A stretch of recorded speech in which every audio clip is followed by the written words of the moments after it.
All right, ladies and gents, welcome to our episode today. Today, we are talking everything planning your week to guarantee your success. Now, there aren't many guarantees in life these days, but if you go through this process and you follow through and execute with this process, you cannot not be successful. You cannot not get the results you're looking for. And planning your week in advance is probably one of the greatest stress relievers that you can have in a modern world. All right. Planning your week is like Google Maps. You're at your origin. You know what your destination is, but what's the path to get there? And that's where planning your week can have such a profound impact on your life and your results. And it's something I go through with all of my exclusive clients because it is the vehicle to create change. It's going to reduce your stress. It's going to reduce your cravings, especially when we're talking about creating body composition change, cravings, ongoing snacking, that kind of thing, huge. It's going to increase your productivity. As an entrepreneur, as a business owner, productivity is the lifeblood, which determines the direction of the business. If I'm not productive, we find that things don't move forward in the business. So I need to be productive. So it increases your results and it's going to increase your success rate. The other thing it's going to do is it's going to help build consistency and habits. People who make decisions on the day. Should I work out today? What am I going to eat for lunch? Oh, that looks good. I might have that. Oh, what's for dinner tonight? Statistically, people that make decisions on the day are more likely to make emotional decisions that are not in the same alignment as the goals that they have set for themselves. Always remember, success is structure plus discipline. And so today we're going to talk about creating that structure.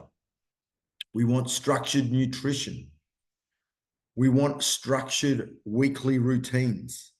We want structured workouts. If you're just walking into the gym going, oh, what am I going to do today? You're probably not going to get the results that you are looking for. Same with your nutrition. And if you are a little bit of a fly by the seat of my pants kind of person, all right, we got told variety is the spice of life. May be true, but it's certainly not going to get you where you want to go.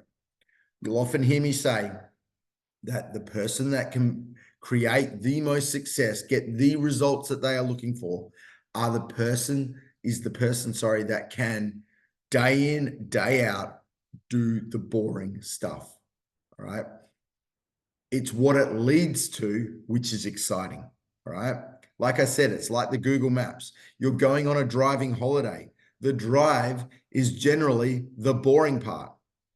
But when you get to that beachside location, when you see that sunset, when you see that beautiful view, it makes the drive all that worthwhile. As boring as that drive was, you've forgotten about it now because you have achieved the result that you were looking for. And that's what I'm looking to help you with today. Once we've got our structure, we then need to have the discipline to follow through with it. Like I said, you can't have success without the discipline. And the longer you can follow this plan, trust the process, the greater your chances of success and results. So let's get into it. How do you plan your week? For me personally, I like to write it down first. That's where I'll start. Blank piece of paper, write it down. Then maybe I'll use Excel. All right. If you're unsure where to start, there is a link in the description to my perfect week plan. You can click on the link, make a copy, print it out. All right. It's just a blank time structure that you can use to start to plan your week. I've been doing this process now with my wife and the family for close to 10 years. And I can tell you, it makes such a big change to the way our household runs. And it's something that you can do for yourself as well. All right. So once you've got your blank piece of paper, your Excel, whatever it may be, the first thing you're going to do is you're going to put in the non-negotiable things. We're going to start with your work. Work is non-negotiable. It pays the bills, right? So we have to do it. So we're going to put in our work. When you put in your work, please allow for any travel time either side of that. Okay. Now, most people are going to have a fairly structured work week, whether it be 9 to 5, whether it be specific school hours, etc. If your week is a little bit more all over, like appointment based, then obviously go through, put your appointments in, all right? Put your admin time in, whatever is required, but put in your work time first, okay? Once you've put in your work time, you then need to put in your non-negotiable requirements, okay? So this could be, do you need to drive kids around to school? All right. Do you need to get kids to sport? Are you the taxi service for the family? Right. I would also consider putting in a date night or some kind of time with your partner, if you have one. And it's also important to put in family time and social time. Right. That doesn't mean we fill it up with social time, but there needs to be time for you. There needs to be time for family, and there needs to be time for work. All right. So you've put in your non-negotiables, the things where you must be there. All right. Where other people are relying on you. It's your work. And generally it's any other, maybe it's sport, maybe it's, like I said, running kids around to their activities because they rely on you. So you need to be there. Okay. The next thing you're going to do is you're going to then look at that and go, all right, where am I putting my workouts? For many, it's either going to be early in the morning or it's going to be in the evening, right? For most people that have a structured work week. For some of us, it could be sporadically throughout the day, but you need to put in when you're going to be doing your workouts. Now, if there's one thing that I could say, and this is not for everyone, however, what we do find is that people that train first thing in the morning are generally more consistent with their training. Not always, but more consistent with their training than those that leave it to the end of the day. Why? Because there are less obstacles that can get in your way. If you have got an evening session booked and you're coming home from work and there's a car accident that holds you up, you're not going to get to that session. All right. If the boss keeps you late, you're not going to get to that session. If you've had a really, really crap day and you're like, oh, I really can't be bothered, even though that's probably the time that you should, you're not going to get to that workout. All right. So it is super important that when you are planning your workouts, put them in a time slot where you are more likely to actually follow through with it. All right. There's less obstacles that could get in the way.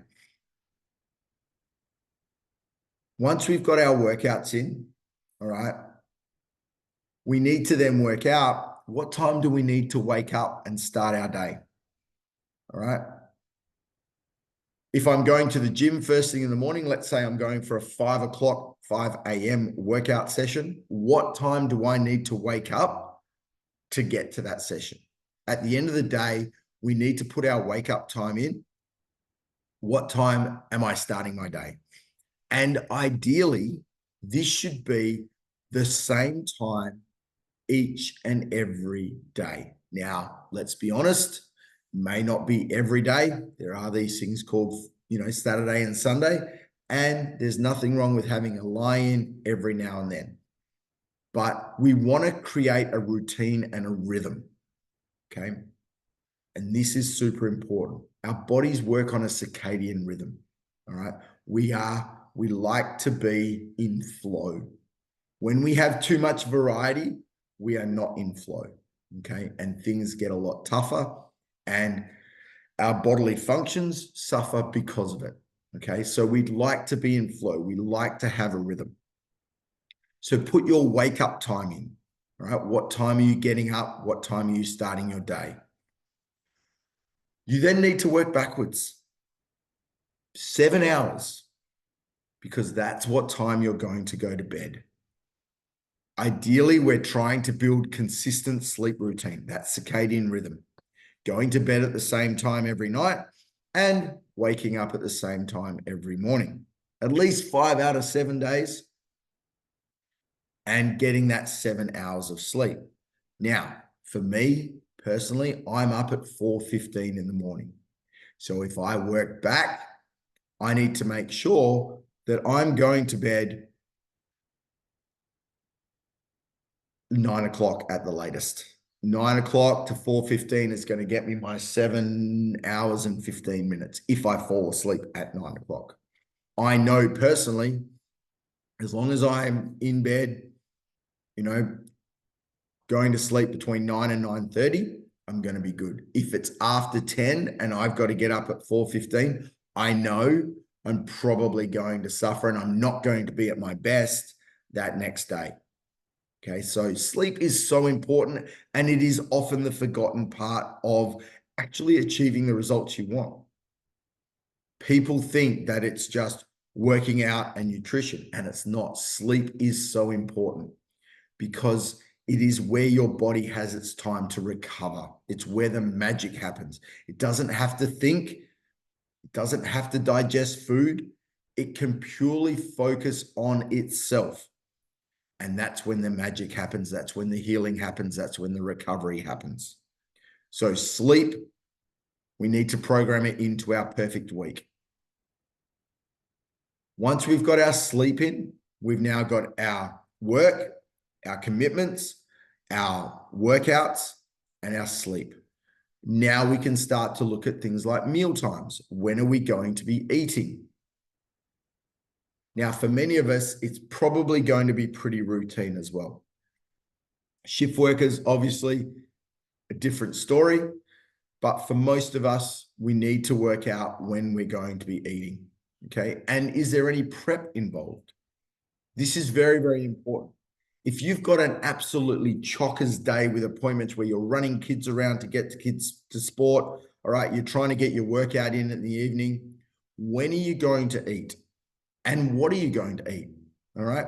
There's no point having a meal that's going to have a lot of intensive prep time if you've literally only got half an hour to eat. So keep that in mind, right? Can be a big game changer. So when are you going to eat? Now, once we've got our work in, our sleep in, our non-negotiable commitments, our workouts, and our meals, I'm hoping that you're going to see some gaps. And these gaps are really, really important. In this modern world, we feel like we need to be utilizing every minute of every hour of every day. And that is simply not the case. That is what the gurus and the people that, are trying to sell you shit on Instagram will tell you. But that is not the case. All right. We need to make sure that there are gaps, places where we can slow down, because gaps are so very important. You need some you time. You time could be reading a book in the sun with a coffee.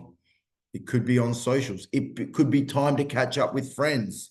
Like I said, having that date night. Now, I think if you've got a partner, date night, or some time, just you and your partner, all right, each week is very important. And it should be a non-negotiable. You should structure it in. But the other thing we need to be very, very aware of is the gaps and the big gaps that do appear in our routine, Saturday and Sunday. Why? Because for many, that 8 to 10 hours of work is removed. So the question then remains is, what are you going to do with this time? If you don't plan it, two things will happen. You will either waste it and you'll look back on it and go, oh God, I wish I had actually done this. And the other thing that may happen is you'll get bored. And what happens when most people get bored is they start to eat unnecessarily. All right. This is where your weekend can become your weekend. All right. Because you don't plan it in advance. All right. So plan your social time. Maybe you like to play golf, like again, some you time. Maybe it's golf. Maybe you like to go for a long bike ride that you don't have the time to do during the week. You know, get out, walk the dog, whatever it may be. Just spend some time being. Maybe you like to tend to your garden. Maybe you've got some projects you need to get done around the house. I know for me personally, I might have some projects, but if I don't plan them before the weekend, when I get to that day, it's probably not going to happen. So please plan your weekends accordingly as well. So now we've got our weekly plan. For many of us, when we look at this weekly plan, it's going to be wash, rinse, repeat. All right. Our weeks are generally going to be the same every single week. Our hours of work are generally the same. The kids' commitments are generally the same. Our weekends, our time allotment is very much going to be the same. It's just wash, rinse, repeat. Now, obviously, if you're a shift worker or maybe you're FIFO, then this presents a few variables. But again, as long as you plan it out in advance and have a plan, if you're FIFO, you have a plan when you're at work and you have a plan when you're at home.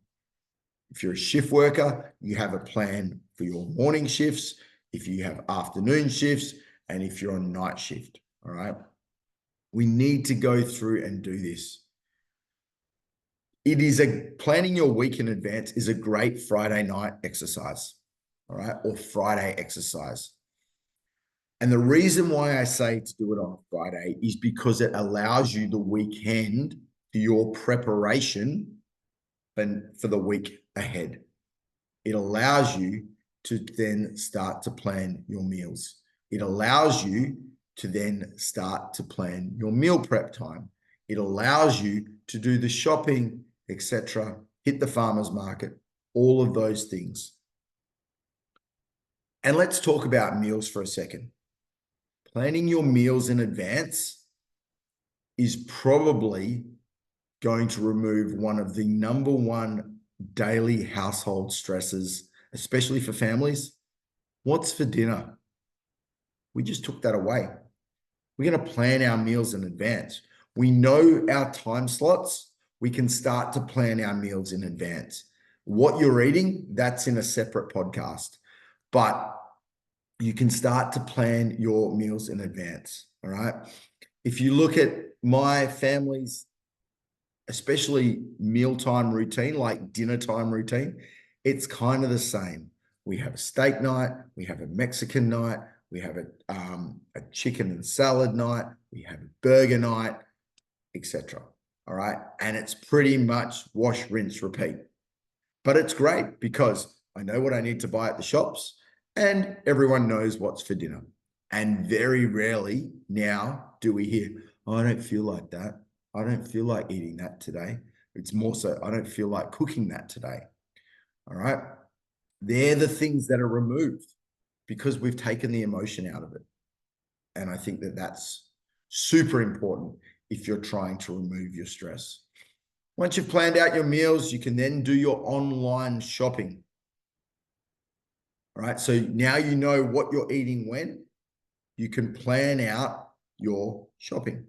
Now, I have a couple of tips in regards to this. So let's get into it. When I started doing this process, we started to go to the farmer's market. All right. I started to go to the farmer's market for my fruit and veg. All right. So you've planned your meals, what you're going to be eating. So you know your ingredients. So now you can start to put your shopping list together. Farmers market for your fruit and veg, maybe your meat as well. Why do I love going to the farmers market? Number one, it fills in a little bit of that time on the weekend, all right? Because we've got that free time. Number two, and probably most importantly, it's cheaper and the product is more nutritious. It is a fantastic experience, okay? If you go to Woolies or Coles or a big department store, it is just trolley traffic, all right? Everyone is in a hurry, up and down the aisles, bang, bang, bang, bang, bang. Nobody's got a smile on their face. Nobody's enjoying that experience.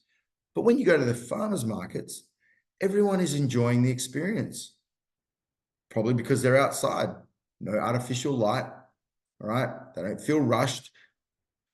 We know it's cheaper, so we're not necessarily worried about, oh my God, how expensive is this trolley load of crap going to be? It is a fantastic experience. If you've got young kids, take them, make it an experience, turn it into something enjoyable, all right? It's not just doing your shopping. It's doing your fruit and veg shopping while you grab a coffee, while you listen to a busker. Maybe you're going to grab some breakfast. There's some, a cine scroll, maybe a crepe. Turn it into an experience. I know for myself personally, there have been times where I've gone with the family and we've spent more money on the breakfast component, the experience component, than we have on our actual fruit and veg shopping for the week. But going to the farmer's market is something that can drastically change the way you view food and your experience around it. So I highly recommend it. Once you have done your market shop, or once you know what you're getting from the markets, you can then do your department store shop. Okay. Don't get me wrong. We hit Coles and Woolies, or Woolies is our preferred, but you might be a Coles, you might be an IGA, you might be a Spud Shed. Whichever one you do the majority of your shopping at, please click and collect. All right. Do an online order, click and collect. Okay. Do not walk into that shopping center. Do not walk into that shop, because if I use the old Kmart analogy, you'll walk in needing one thing, but you'll walk out with 5 things you didn't need. Okay. And so click and collect again takes away that emotional, oh, chips are on sale. Oh, chocolate's on sale. Maybe, oh, look at that. Ice cream's on sale. Maybe I'll get some ice creams as a treat tonight. Nothing wrong with having a treat every now and then, but we want to avoid that as much as possible. Those emotional decisions, we need to take the emotion out of it. All right. So do your click and collect, set it up so that you can get it at least by Sunday morning at the latest, because then for many people, you're going to need your meal prep time. You've planned that into your weekly routine. So you need to make sure you've got your food available so that you can do it. And there you have it, guys. We've planned out our week. We planned out our workouts. We planned out our meals, our sleep, and we've got some gaps for downtime and maybe some just in case time. All right. Especially for the young mum or the mums there that have got young kids, you might have all the great intentions in the world of going to a 5:45 a.m. workout. But then, those little ones that rely on us don't always like our plan. So you need to, when's your backup?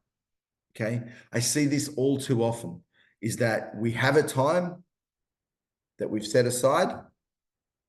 Something happens, we can't make that time. And so then we go, oh, I just can't work out. I won't work out today. And then it becomes a pattern. Whereas what we need to be doing is, oh, I can't work out at this time. What can I do instead? Can I get to the gym at another time?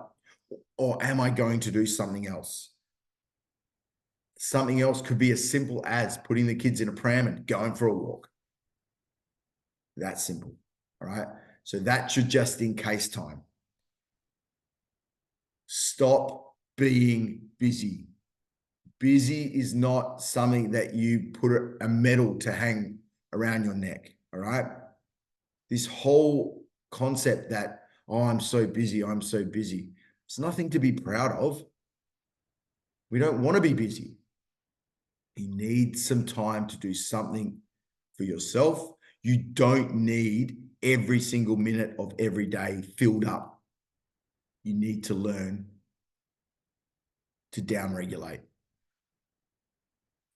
Once you've built that plan, you've got your gaps, you've got your emergency time, you can now add it into whatever calendar you like. You might put it on the fridge. We've got it's about an A3 little thing. It's got the appointments that all of us have. It's got actually what we're eating that night, okay? And so that goes on the fridge. You might obviously put it in your calendar on your phone, all right? Whatever you like to use. And this is going to be a game changer, all right? Because what it's going to do is you've got your weekly plan, but you're going to check the day the night before. So today is Friday. I knew what I was doing yesterday. All right. I looked at my plan for the day. I was subconsciously prepared that I knew that I would be recording this podcast today. All right. When you're prepared and you feel like you've got your shit together, you're going to be more productive.